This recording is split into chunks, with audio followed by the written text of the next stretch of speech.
Okay, so this is going to be a little kind of fish biology 101, and I'm going to start talking about what is barotrauma. So barotrauma is basically pressure-related injury to the fish. So fishermen have all sorts of names for this sort of thing. They call it puff belly, popeye floaters. They have a whole suite of names for fish that experience barotrauma and what that looks like to them. But many of them don't know what causes it, and they certainly don't know the physics behind it. So one of the things that we focused on are trying to characterize what is barotrauma and how does it differ among species. But first, let's talk a little bit about what causes it. So basically, you have fish, and there are some species of fish whose swim bladders are basically independent of the rest of their body. They add gas to and from that swim bladder from the blood. So they can't get gas in and out very quickly. And that swim bladder is designed to help them remain neutrally buoyant when they're in the water column. So when you capture a fish at depth, the pressure of the water keeps that gas compressed. But when you quickly bring that fish up, that gas rapidly expands and it has nowhere else to go. So in that process of expanding gas, it can basically rupture the swim bladder. It can cause the gas to go in the body cavity, and it can do all sorts of things, pushing organs out, twisting organs, even pushing the eyes out of the head. So this is basically barotrauma, and it's caused by that gas expansion. So typically, we don't see this in all species of fish. And in fact, not all fish that have that kind of swim bladder experience barotrauma, at least signs that you can see. But it primarily occurs in species like snappers, groupers, wrasses, and rockfish. So no matter where you are in the country, you could be fishing in deep water and catch these fish that will experience barotrauma. So a couple of years ago, we started to try to educate fishers about what happens to fish when you bring them up from depth. And I actually started working with some high school kids that were taking a physics class for them to develop ways of explaining this to fishers, the physics behind it. So the bottom line is, when we're fishing and we put our hooks down deep and we catch a fish deep, there are two things that are happening there. One, the fish is usually neutrally buoyant at that depth. So the air in its swim bladder is already compressed at that depth. And the water is typically colder. So when that fish is caught, that swim bladder of that fish is usually about 5% of its total body volume. But when that fish is caught and it's rapidly brought to the surface, we can actually calculate, based on the change in pressure, what the change in volume will be. So the bottom line is a fish caught at, say, 40 meters or 130 feet, where in California, that could be 8 degrees Celsius. You know, it could be pretty cold down there, 46 degrees. You rapidly bring that fish to the surface, the gas in that swim bladder can expand 5 times its normal volume. So now that fish basically is a floater. So sometimes the swim bladders rupture, they pop, that gas goes into the body cavity and starts pushing stomach out the mouth or intestines out the anus. So all sorts of horrible things happen. But the other thing you have to remember is the bigger the temperature differential between the bottom and the surface, the worse that gets. So temperature gets added to this equation in the physics. So what happens now is the warmer that fish gets, that gas continues to expand. And in some cases, that can increase another 5-fold.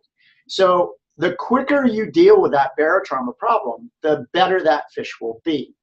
So believe it or not, we can actually do all the math. We can calculate how much that gas will expand relative to temperature. But the bottom line is, either venting those fish or recompressing those fish as quickly as possible is the name of the game. Because it's not just the change in pressure, it's the change in temperature that most greatly impact these species. So over the last 10 or 15 years now, we've been doing research on California species, on rockfishes. And we have up to 42 different species found in California waters that can experience barotrauma. And of course, this is really important because we've seen kind of systematic declines in many populations due to overfishing. And because of the nature of barotrauma, managers originally thought there was no sense in trying to set minimum size limits because even undersized fish would basically experience lethal barotrauma. So prior to our work, it was thought that there's no sense in throwing them back because they're just going to float and they're just going to die. And what's happened in California is this kind of systematically left to basically fishing down all the big fish to the point where we're only catching juveniles. They're not even sexually mature. So we started to go through and characterize what this various sorts of barotrauma look like in these rockfish. So here's a cross section you see of this fish. That white kind of pearly thing you see is the swim bladder. And basically what happens is with these fish, the only way they can get gas in or out of the swim bladder to adjust their buoyancy is through their blood. And this is a very slow process. So some fishers say, well, if you bring them up really slowly, that'll minimize barotrauma. It actually doesn't. It would take 3 days of bringing them up a few inches an hour to actually not cause barotrauma. So the bottom line is, bring them up as fast as you can. It doesn't matter. So when we started to characterize the various forms of barotrauma, in fact, you look at a fish like this at the surface, it looks dead. It doesn't move. So basically, its eyes are popped out. Pop-eye is called exophthalmia. We'll see what are called corneal gas bubbles. This is where gas gets between the cornea and the skin that covers that tissue. We'll get these subcutaneous gas bubbles or blisters that form from gas moving underneath the skin. And when we look at internal signs of trauma, we see actually major swim bladder ruptures. Some cases, there'll be big tears in the swim bladder. In other cases, pinholes. So what happens is that gas slowly leaks out of the swim bladder into the body cavity, and it starts to twist and stretch and even damage organs. So here would be a clear example of a swim bladder rupture. So one of the experiments we wanted to do was catch rocks and species on the reef. We can so we bring the surface, we'd assess them, we'd barotrauma the exhibit. So for example, this Boccaccio has its stomach inverted out of its mouth as a result of barotrauma. We measured every fish, we took a photo of every fish, we determined at the surface whether we thought the fish was dead or not. We put a tag in the fish, and then we placed that fish in a cooler in a live well, and we'd hold them until we had enough fish that we could then place into a cage. We would measure how long the fish were at the surface, place the fish in the cage, drop the cage back down to the depth we caught fish. So we were fishing typically between about 120 and about 90 meters depth. So we also recorded the bottom temperature relative to surface temperature so we could measure that temperature differential, and we kept track of how many fish was in each cage. So after 2 days, we actually brought the cage up to about 80 feet depth. I threw a team of divers in, and then we would assess all the fish in the cage for various forms of barotrauma. So what we found were a lot of the fish were alive. We would sacrifice one of the live fish and then collect all the dead fish so that we could take them back to the lab and determine what might be causing this mortality. So then what we found basically was after 2 days, across 17 different species, 68% were found to be alive after 2 days. And we found this absolutely amazing. So this is using a process called forced recompression. So because they're in the cage, they can't go anywhere. As they go back down to depth, the pressure of the water recompresses that gas. The interesting thing that we found was survival varied across species. So some species showed really poor survival after barotrauma, and others showed actually really good survival after barotrauma. So here's an example of a vermilion rockfish. You can see it's got exophthalmia. It's Chris? out, stomach's inverted. Yeah. Yeah, let me jump in. We're still seeing, I think we're just seeing the what is barotrauma slide. We're not seeing your slides move forward. The slides are advancing on your end, I assume? Yeah. You're not seeing them? Yeah, let's have you exit presentation mode. Just tap the escape key on your keyboard.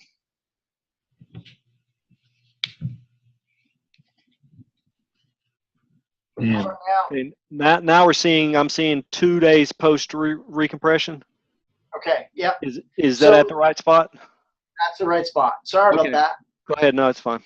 So you missed all my great slides. I think so, yeah, I'm sorry about that. I don't know the content well enough to know if we were in the right spot or not. Sorry about that. Well, so here's a photograph of a vermilion rockfish that we characterized at the surface as being dead. The stomach's inverted, the fish is not moving, it experiences exophthalmia or pop-eye. We put that fish in a cage, dropped it back down. Here's that same fish 2 days later, swimming and looking fine. So one of the things that we noted from all the fish that were alive after we pulled the cage back up was that only 1% showed still signs of barotrauma after 2 days at a depth of 80 feet. So by not bringing them all the way to the surface, we reduced the second exposure of barotrauma. But basically what we found were a majority of the fish looked pretty darn good and healthy and were swimming around. Quite often when we opened the cage door, the fish would dart out and head to the bottom. So based on some of these parameters, we were able to develop a survival model. And that survival model basically found that the temperature differential, the difference between the temperature at the bottom and the surface, and how long we held them at the surface, was really important in terms of determining the mortality of an individual. So for example, if we held a fish in the boat in the live well, For 60 minutes at the surface, the probability of that fish being alive was only 18%. However, if we get that fish back down in under 10 minutes, the probability of survival was now 78%. And if we got it back down in under 2 minutes, the probability of survival jumped up to 83%. So the key things that we found were the quicker you got those fish back down, the more likely they would recompress and could survive the trauma that was caused from that pressure-related injury. So, and of course, it doesn't work for all individuals of all species. In fact, we found a lot of variability among species, but also a big difference between species. And this really emphasizes why we need to do more research on this, because it may not be a one-size-fits-all. But nonetheless, either venting fish or recompressing them is better than doing nothing. So one of the other things we found was, sure, the fish are alive after 2 days. We even did some telemetry where we surgically implanted transmitters so we could follow them around and see where they went. We were able to document fish that experienced severe barotrauma that survived up to 5 years. We thought, well, you know, maybe exophthalmia, they can survive, but they're effectively blind. So we did another experiment where we caught rosy rockfish, and we put them in an MRI because the minute you cut into them, you release the gas. So we wanted to know where the gas was coming from that was causing the eyes to pop out of the head. So here are two fish, one that experienced some barotrauma and one that experienced none. So you can see the swim bladders in black. That's air-filled space. You can see the stomach being backwards filled with gas pushed out of the mouth.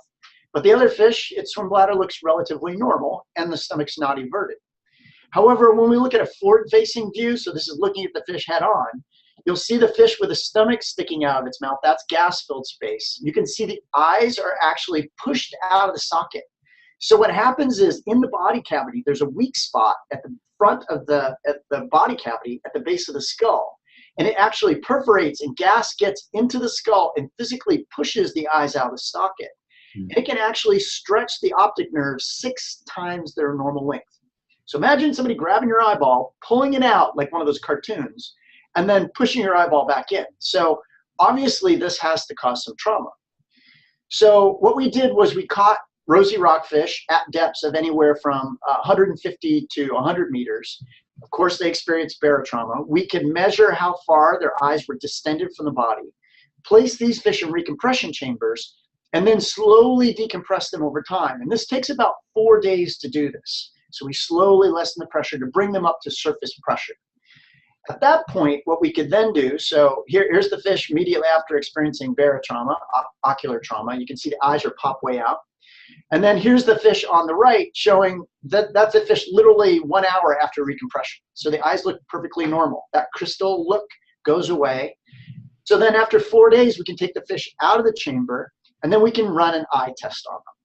So basically what this is we have a little saddle in a chamber, a little circular tank, clear circular tank, and we put the fish in a saddle. And then we have these drums of black and white bars of different widths that we can spin in different directions around the fish. Now, because the fish can't move, its eyes are trying to track the bars. So the smaller the bars that can track, the better its vision. So basically what we found from doing this experiment, that after 4 days of recompression, so they experienced exophthalmia, after 4 days of being recompressed, these fish can measure black and white bars 1 millimeter wide. So even though they experienced a severe trauma, within 4 days, their vision was pretty much back to the size of prey that they could track. And it actually continued to improve over the course of a month. So we know that barotrauma is causing damage to the visual system, but we know that they can recover from it. So, these fish, in its little saddle is basically using, this eye flicker test to determine how they can see.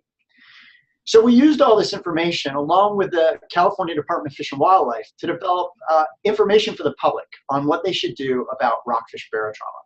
So California has opted not to use venting as a practice. They've opted to go with forced recompression. And fortunately, because fishers have come up with a lot of great ideas on how to get fish back down, and some of the other panelists are going to talk a lot more about that, we now have fishers that are voluntarily doing this, even though the state of California doesn't mandate it for undersized rockfish. So I'm going to turn it over to the other panelists who can talk a lot more about these procedures and what fishers are doing about that.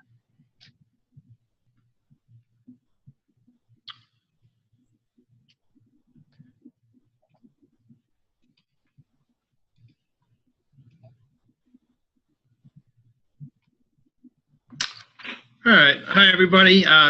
Brian Flick with the University of Georgia Marine Extension and Georgia Sea Grant. So to pick up on Chris's talk about causes and impacts of barotrauma, I actually wanted to continue the conversation and talk about practices that anglers can actually use to help mitigate this. And, you know, Chris already alluded to this, but from a management aspect, this growing concern of discard mortality, because it's not just the fish that come home. And obviously, if the practices that anglers employ can help reduce that, you know, there is promise, particularly or interest among anglers, to be able to hopefully use these devices. And even some of these species that might have a low discard mortality, if there's a high catch rate, it could still have an impact. So, and we certainly know with barotrauma, the deeper it is, it might be more problematic. And from a management aspect, this a lot of times is where your larger reproductive fish are, and I'm certainly talking from the Gulf South Atlantic perspective, but I think the same issue applies across the country. So again, being able to have options to address barotrauma is increasingly important. And so that is, as Chris said, there are options, whether we're talking about venting or recompressing with fish descending gear. Those are the two I'm going to focus on, but I also want to mention avoidance, and I'm not saying that an option of not going out and fish, but I think as anglers become more aware of the issues of barotrauma, and we have these tighter restrictions, sometimes if there's certain hot spots where, and I'll give red snapper as an example, that as soon as you drop a line, you're going to hook up. And so you are seeing anglers, some charter captains recognizing it might be my best option to move on to another location, maybe switch species. But in the meantime, that's not always practical. So the venting or the recompression, or the other aspects, but it's also important to note that it might be a combination of all three of these, or one or two of them. So it's not just that it's any one. When we talk about venting, as Chris mentioned, you know, we are talking about that aspect of being able to release those trapped gases as a result of that changing pressure. And as you can see, I mean, that has a potential of being able to alleviate some of the pressure that happens to the internal organs. And if adequate, can overcome the buoyancy issues of getting the fish down, and that's not always the case. And you can see in this last bullet point, I have an asterisk saying that some species showed, you know, derived benefit from it. And I think a lot of this has to do as more and more research comes out. You'll see, you know, there's been research done with red snapper in the Gulf that certain times of the year it showed venting was beneficial. Other times of the year, the recompression was the better method. And Chris alluded to the temperature difference, which you can certainly, which we certainly see in this region. But yeah, some species, black sea bass, gag grouper, mangrove snapper, there have been papers showing, in at least the southeast region, showing that venting does have some potential benefits. When we talk about venting tools, essentially we're talking about a sharpened, hollowed out needle that allows that gas to escape. And as I have in the bottom here, you know, simply just stabbing it with an ice pick or a knife is not really accomplishing it, because you're creating a gash. And of course, there's great potential there for infection. As rules have changed, especially in the Gulf region, you started seeing the market take over and different devices came out. And this by no means, as well as the next upcoming slides, is endorsing any one product, or is this meant to be an exhaustive list. But certainly from some of the original basic vending tools, from like a medical needle and a syringe, they've definitely gotten a little bit more fancy. But the venting technique itself is important, because there are a lot of misconceptions, and Betty's going to talk a little bit about that in terms of a survey that came out. One of the first things, you know, Chris had pointed out, what's sticking out of the mouth is not the swim bladder. So there have been times where people erroneously thought that's what they should be venting. What you want to do is, in just basic terms, lay the fish on its side, and you want to insert the needle at about a 45-degree angle. You're not stabbing it. You're not trying to penetrate the fish's body. You're trying to get it underneath the skin to allow those gases to escape. And if you've never vented a fish, the nice thing, it's audible. You can hear that gas actually deflating. Depending on the size of the fish, you might have to press down on the side and give it a little bit of assistance. I think also holding the fish like that in case it flops, and then you avoid potentially pricking yourself and the fish. But some fish, definitely you might have to vent more than once, depending on the size of it and the depth that you've pulled up. And I know with like Goliath grouper, for instance, some of the researchers working on that have had to have longer needles, because it just the standard size was not efficient enough. So that's why you've seen different models come out there. But it is important to recognize, to try to minimize how deep you're going in the needle. And the reason it is suggested behind the pectoral fin is because the gas expansion, the body cavity in that area, you're less likely to directly hit other organs. And of course, there's no silver bullet. And you'll hear me say this several times, but particularly we do know, talking with fishermen, that time is money, time is their enjoyment. So the one good, some of the advantages, it's quick. If you can do it efficiently, you can do several fish at the same time if you're on a boat where multiple fish are coming up. And that's especially problematic when you've got a head boat. Really, time is of essence. And it really doesn't take up a lot of space, but as I already mentioned, the concern, you are sticking a needle in a fish. And there is always that potential that if you do it incorrectly, or even if you do it correctly, the potential concern of infection. And even though I alluded that there have been research studies showing the benefits of venting, there have been others where we've seen no change or no impact. And it really depends on the species, the depth, the seasons. But I'll reiterate what Chris said about it's better than not doing anything. But again, certain species and some of them, the ones that you're hearing a lot about in management in this part of the region, whether you're talking about gag grouper or snapper or sea bass, has been shown to have benefits in certain conditions. So that's one option. The other aspect we talk about is the recompression using fish descending devices. And unlike venting, where you're trying to release those gases at the surface, with the descending devices, what you're doing, you're essentially trying to get that fish back down to depth or as close as possible using some kind of device, and I'm going to go over them in a second, whether it's a lip grip or a basket, and really kind of letting the pressure take care of that. And you can imagine it's less invasive than a venting tool. And there are multiple devices available, and what's neat about it, and as we learn more, anglers learn more, they're always coming up with new devices.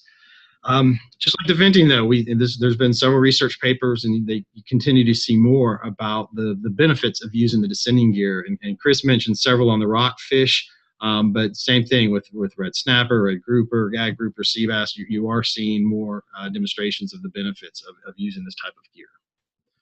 So by no means is this an exhaustive list of these next several slides, and I'm certainly not trying to endorse one or another, but I just wanted to give you a general idea of the types of gear that we're talking about. So what I call hook and drop devices, where it's some kind of a device where you typically will hook the fish in the bottom lip, and that might be a sharp point, or in the case of this, the middle image there, that drop weight, it's not so much a needle, but it's just a long bar that you can poke through the lip.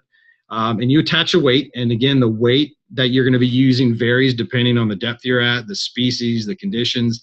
I know when we were doing a lot of the trials in the Gulf and the Atlantic, on average, like a 2-3 pound weight, but that's not a standard amount.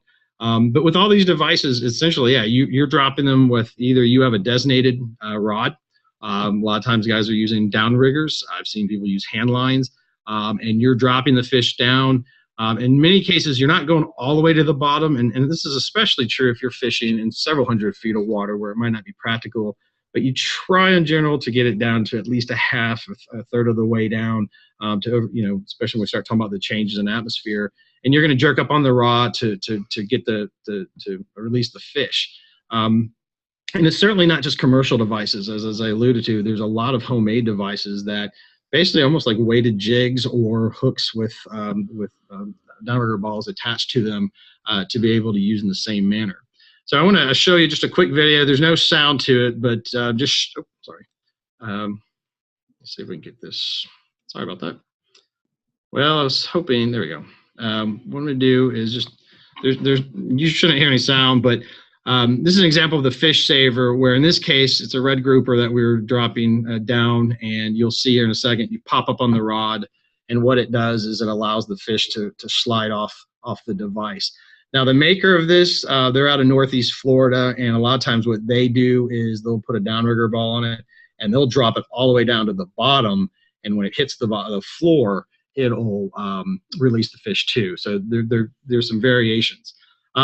Just like with the hook and drop, there's also grip and drop, and that's a generic term, but instead of actually having to poke the fish through the bottom lip, it's the attachment mechanism is more of a gripper. And in this case, you can see two examples of commercial products on the left. The Cabela gripper, that's something a lot of times you'll see anglers use to handle their fish. And in this case, anglers were able to modify that. And they act fairly similar. The idea that you drop the fish down and it's gripping on that lip, and then at some point you pop up on the rod to get the fish off the device. The black tip device in the middle is a little bit different because the way it's designed is the weight at the bottom is actually what's holding the clamp down. So you essentially have to drop that one all the way down to the bottom, and when the weight hits the floor, it allows the clamp to actually open up. And you can imagine these all have kind of various pros and cons to them. A lot of these devices that you'll see, what one angler likes about it, the next angler will hate it for the same exact reason. So a lot of it does come to personal preference. You do have to be careful. One downside of these is if you don't have a good grip on it, it's easy for that fish to fall off the device before you have a chance to get it down. It's one thing if you're on a boat with a low side, but if you're up on a party boat or high gunnels, that could be problematic. So sometimes there is some trial and error. Another category is just some kind of enclosure, baskets or cages or crates. And you can see the top right, simple as a milk crate. And those are actually sold in stores. You can make your own, and they have weights to them. But the advantage of devices like this is you can actually hold multiple fish at once. What's cool, the example up in the upper left, this was part of a project from North Carolina, Virginia, New Jersey Sea Grant. It's basically like a touring net that they were looking at sea bass. In this case, though, cooler temperature. So this was actually looked at on party boats where you do have a lot of fish coming out at once. They could store it in the basket, and when it's time to drop, they'll flip it over the side. And essentially, there's a weight at the bottom of that net that pulls the net down. And when those fish have been able to recompress, they're able to swim out. And there's been modifications of that. And I think especially on party boats, it is a growing concern of how do you get multiple fish if you only have one or two deckhands. This is a potential solution. So the next one is just a video of the milk crate. We actually had divers in the water. I think we were in about 110 feet. So you can see you just flip the milk crate over. And in this case, it's a red grouper that cannot get down on its own. And that's another advantage of these devices. If the fish doesn't need it, he'll swim out, or she will swim out. So we lower it down, and you'll see here in a second, finally the fish is able to get out on its own and come down. And the divers followed it all the way to the bottom. We didn't tag it or anything, but we were just, again, trying to do the practical side of learning how to use these devices. And then another category are these pressure release devices, and this is what's known as the sequelizer, which is very unique. You can see the red arrow pointing to it, the little notch at the tip of it. You can adjust that to different settings, and there's on the other end of it, there's the grip that you would lift onto the fish. And the original one could release fish automatically as it descends. You can set it to either 50 feet, 100, or 150 feet. They now have a deep water version that can go up to 300 feet.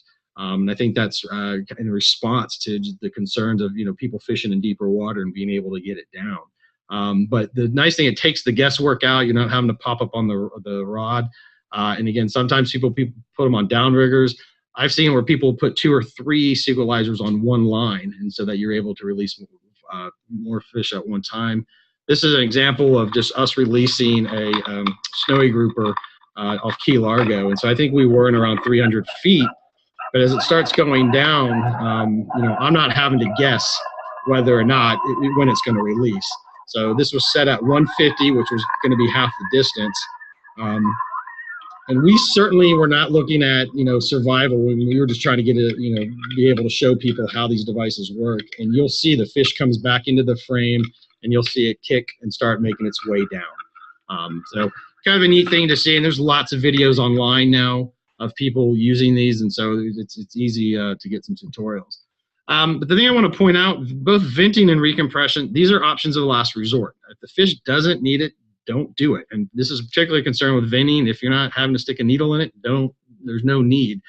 This does come with experience, because sometimes a fish with very visible symptoms of barotrauma can still get down on their own, and there's times when the fish doesn't really look that bad at all and struggles.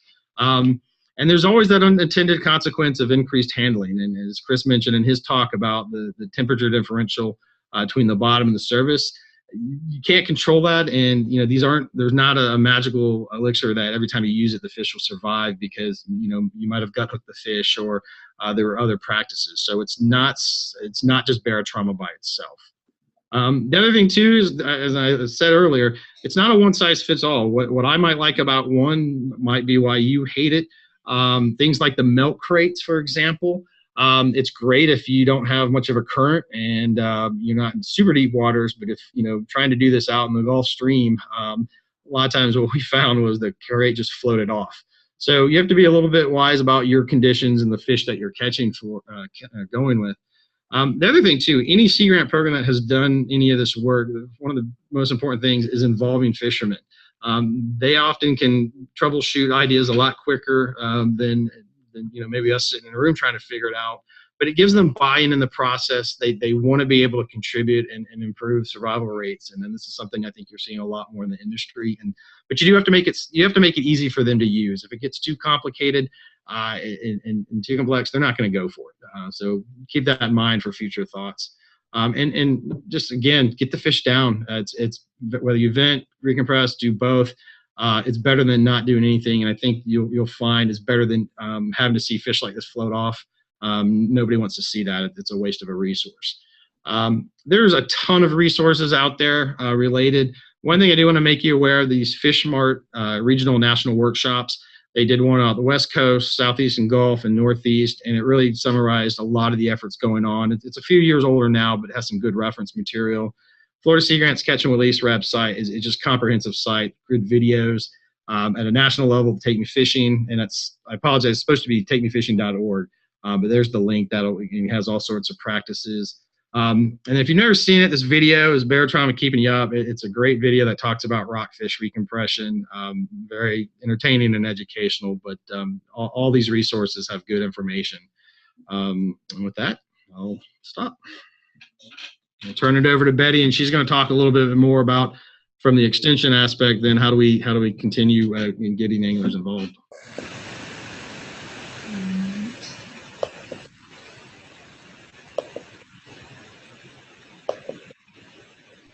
Hi everybody, I'm Betty Stogler with Florida Sea Grant, and I'm going to talk about Florida Sea Grant's extension efforts related to barotrauma mitigation. Okay, so what I want to do is talk about how we got from avoidance to what we refer to as this toolbox of options for anglers. And to get there, we have to go back to the mid-1990s. That's when we started working with barotrauma mitigation through the development of the venting tool. At that time, Sea Grant agents were working with Karen Burns, who at the time was with Mote Marine Laboratory. Karen was doing a lot of the survival studies on Gulf reef fish, and in particular red snapper and red grouper. And so they were looking at whether or not, in particular, swim bladders could heal, and also whether or not vented fish could survive to be recaptured again. And that work showed that swim bladders could heal. A lot depended on the species of the fish and the size and the thickness of the swim bladder. But in all cases, the recovery of the swim bladder or the healing of the swim bladder was quite quick if you could get the fish back down to the bottom. And it also showed that venting fish did increase survival of the species that were looked at, in particular red snapper, red grouper, and later gag. So with that, agents started working to get venting tools into the hands of anglers. They actually did a campaign, a large campaign, where if you called or sent a letter to an agent, you could receive 2 free venting tools. In exchange, you would participate in a 6-month follow-up survey. And the idea was to get people to adopt this practice. By 2008, venting became mandatory in the Gulf of Mexico and both federal waters and state waters of Florida when fishing for reef fish. And the requirement said you had to have on board and use if you were releasing a fish that was experiencing barotrauma. At this point, but as Brian mentioned, there were lots of venting tools on the market, so the bigger thing was educating anglers on both the rules, which were kind of confusing because a lot of anglers thought that they pertained to reef habitat, not necessarily reef fish, and also they came with other requirements such as the use of circle hooks and dehooking devices.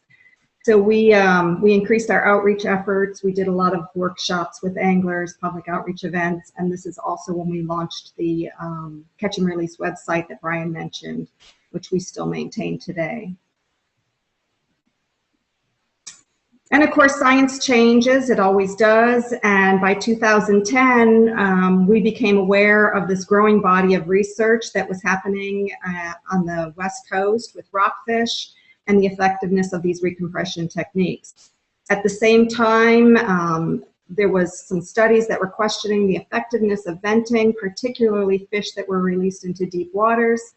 And also, with the confusion of this venting requirement that said you had to have on board and use when you were bringing up reef fish, there was concern that anglers were venting all reef fish.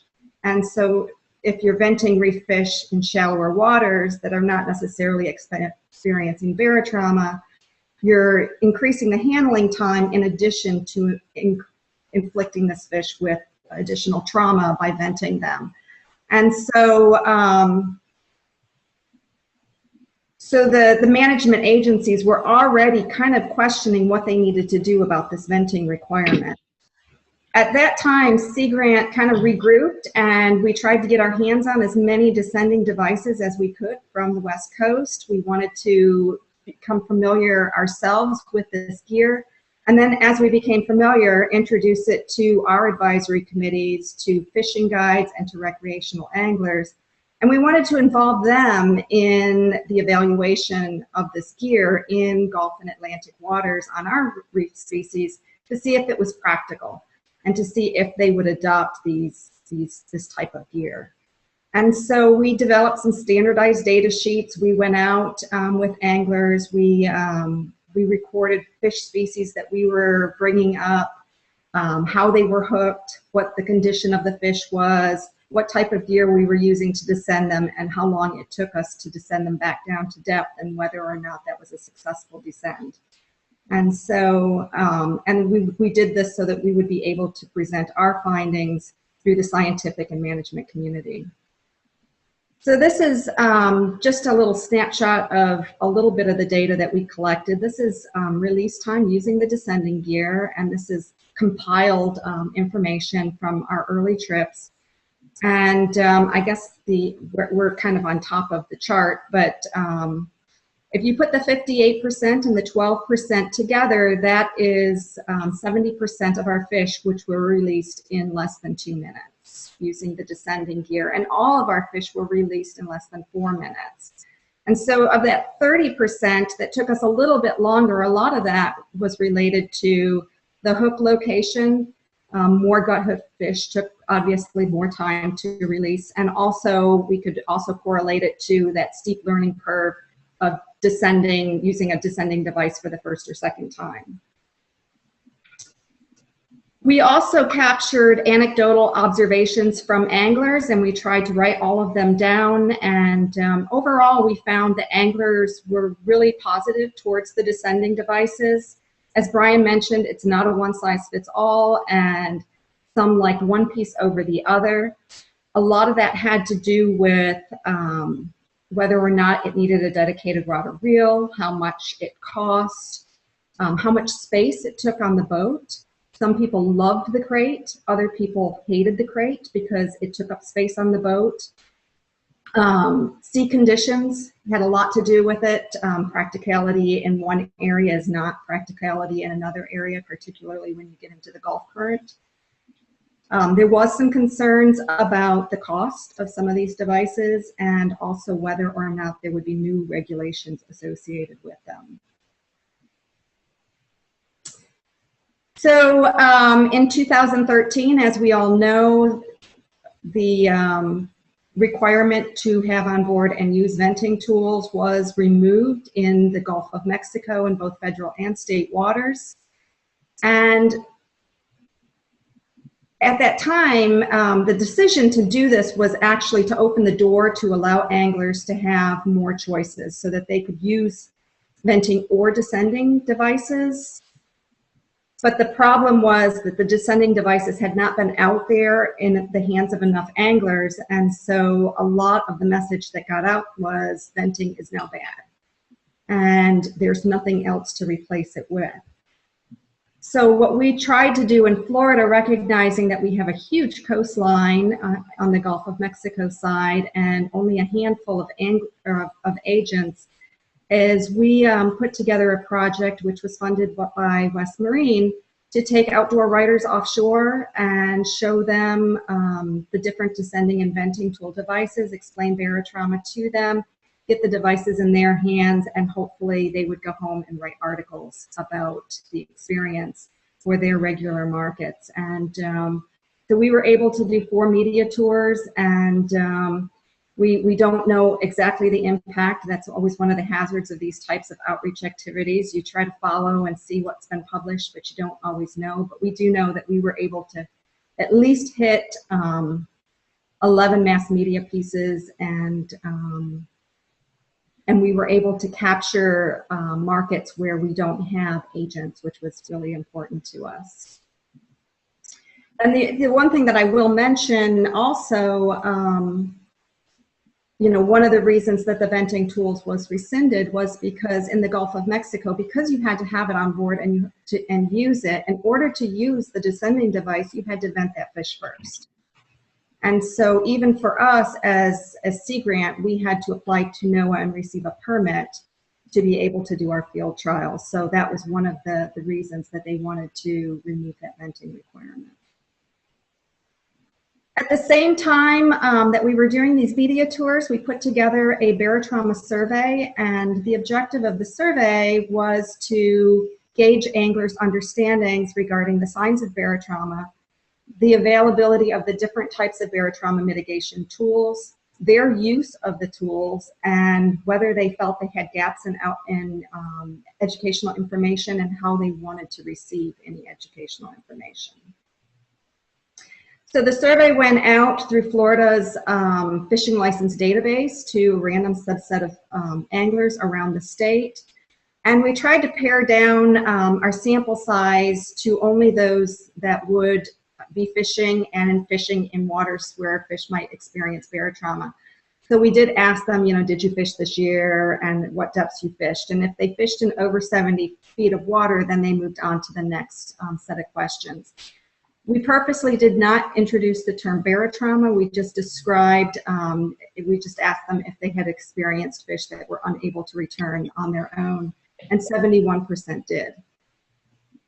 We then asked them some true or false questions regarding what are the symptoms of associated with floaters, and most of the anglers or respondents were able to correctly identify those, and those are the ones that are highlighted in orange.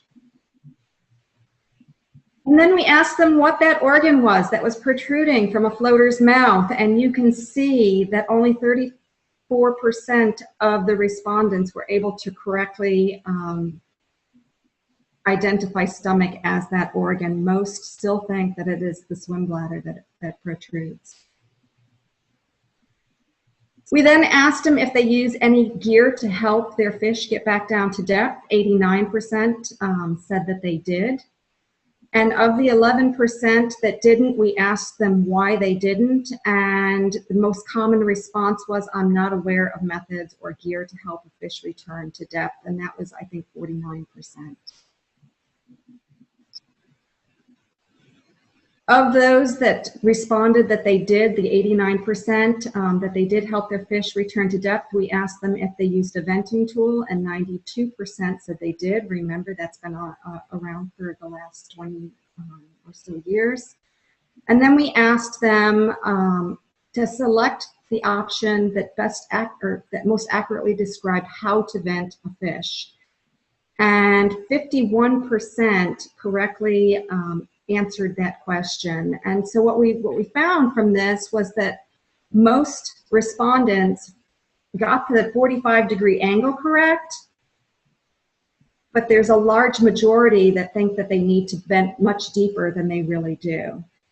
And I will say that of the none of the above, the 8% of the none of the above, when I went through the answers, which they wrote out, a lot of them did accurately describe, but they went on to say, until you hear audible gas escape. So that 51% is probably closer to 56, 57%. We then asked them, how confident are you that you are properly venting the fish, and how confident are you that your vented fish survives? And you can see that they're generally confident, but not overly confident. And then of all the respondents who said they did something, we asked them if they felt they needed more information on the proper use of venting tools, and 38% indicated that they did. We then went on to a series of questions regarding descending or recompression gear. And here only 9% said that they used the descending gear, but again, this is new gear for our coast. If they didn't, we asked them why not, and the most common responses was that they didn't know what it was or that they were already venting. And then we asked them how confident that they were correctly recompressing fish, or whether their recompressed fish survived. And you can see confidence is really quite high with this gear. Again, we asked all respondents who did something to help their fish survive if they felt they needed more information, and 70% said they did. So then we asked them how they like to receive their information, and this is pertains to venting tools, and these are the top 4 ways that anglers would like to receive information. This is from a litany of outreach methods, including workshops and events. So we can see some of the traditional methods as well as YouTube videos and websites. And then we asked them the same questions in regards to descending gear and got the same 4 top choices. So moving forward, we are continuing with our outreach efforts. I think this is going to be an ongoing project for us, especially since we're constantly getting new anglers to Florida. I will mention that Florida Sea Grant was asked by both the Gulf and the South Atlantic Fishery Management Councils to provide presentations on the results of this survey at their next meetings. So we'll be doing both of those meetings in June. And we're also presenting these findings at the World Recreational Fishing Conference in July. We do have some limited funds to start a statewide tagging program so we can see how many fish are being dealt with, and also kind of get an idea of the adoption of different gear types, which we'd like to formally evaluate in the coming years. And so some takeaway messages: anglers do have lots of options, but those options are always of last resort. Obviously, if a fish doesn't need to be dealt with, it should just be released. And the focus should always be on getting that fish down as quickly as possible. So that's it. Thank you very much. Okay, thanks, folks. So we've got time for questions, just a few minutes. There's no questions at this time, so we'll take 30 seconds or a minute and just hang out and see if any questions come in. And if so, we'll address those. Certainly, Brian or Chris, if there's any other follow-up thoughts after hearing other folks give their pre-presentation, feel free to share any thoughts there. Well, I guess the only thing I'd probably add is, you know, the physics and the physiology doesn't really matter. It's the same whether you're talking about Pacific Coast species, Gulf species, or Atlantic species. But it really does come down to species by species differences in terms of how they respond to that physical or physiological effect of barotrauma.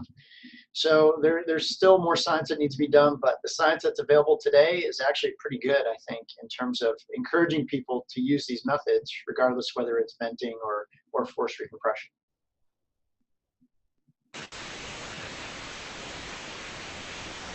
All right, I'm not seeing any questions come in, so I think we can go ahead and wrap things up. Any other closing thoughts by anyone? Thank you, Chris. Well said. Yeah, I agree. Thank you. Okay. Thanks, everyone.